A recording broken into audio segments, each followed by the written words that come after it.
في نهج البلاغة ونضح عنها بفكره وإيمانه.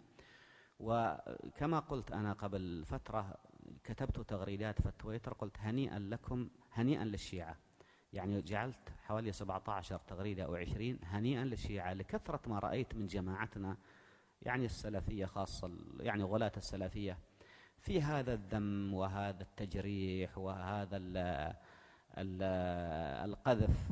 كل شيعي خلاص ابن كذا ابن كذا. فقلت هنيئا لكم أيها الشيعة، إنكم تدفعون ثمن محبتكم للنبي عليه الصلاة والسلام ولأهل بيته. هذا اللهم صل وسلم عليه. فلذلك مثلما دفع الإمام علي حبه للنبي ولعن 90 عاما، أنتم تدفعون حبكم لأهل البيت نفس الشيء. بمعنى أن الإمام علي اتقى بجسده بسمعته وجاهه، وأهل البيت بأجسادهم كالإمام الحسين اتقوا ما هذا القاتل للحسين يريد قتل النبي نفسه، لكن الحسين اتقاه. هذا الإمام العلي عندما يلعن على المنابر هو اتقى النبي بنفسه، فاللاعن يريد لعن النبي نفسه.